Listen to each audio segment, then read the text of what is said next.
Assalamualaikum warahmatullahi wabarakatuh. Perkenalkan, nama saya Andi Bisma Indah dengan NIM 2022 310214. Di sini saya akan membawakan pidato motivasi yang berjudul Hidup Tanpa Ayah. Teman-teman yang saya hormati, hari ini saya ingin berbagi sedikit tentang perjalanan hidup tanpa sosok ayah. Bagi sebagian orang, ayah adalah pahlawan, tempat pulang, dan sumber kekuatan. Tapi tidak semua dari kita masih punya kesempatan itu. Ada yang harus belajar kuat sejak kecil, ada yang tumbuh tanpa pelukan ayah, dan ada juga yang harus melepas sosok terbaiknya selamanya. Saya salah satunya. Teman-teman, hidup tanpa ayah bukan berarti hidup tanpa arah.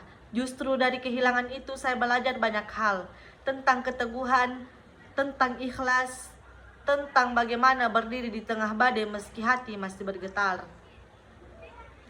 Kita mungkin kehilangan figur yang melindungi, tapi kita menemukan kekuatan yang tumbuh dari dalam. Kadang malam terasa sepi dan beban terasa lebih berat. Ada momen-momen ketika kita berpikir, andai ayah masih ada, pasti semuanya lebih mudah.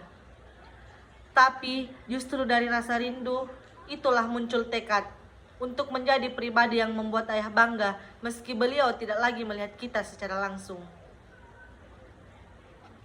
Teman-teman, setiap orang punya ujian dan kehilangan ayah adalah salah satu ujian terbesar. Tapi ingat, ujian besar diberikan kepada orang yang kuat. Kita bukan lemah, kita hanya sedang ditempa. Hari ini, mari kita jadikan rasa rindu sebagai energi, jadikan doa sebagai jembatan, dan jadikan langkah kita sebagai bukti bahwa kita tetap bisa berdiri kokoh.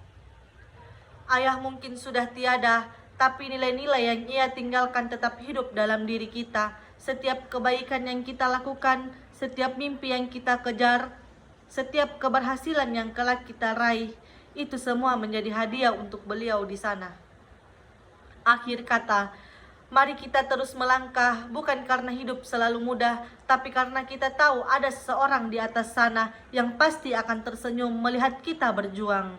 Assalamualaikum warahmatullahi wabarakatuh.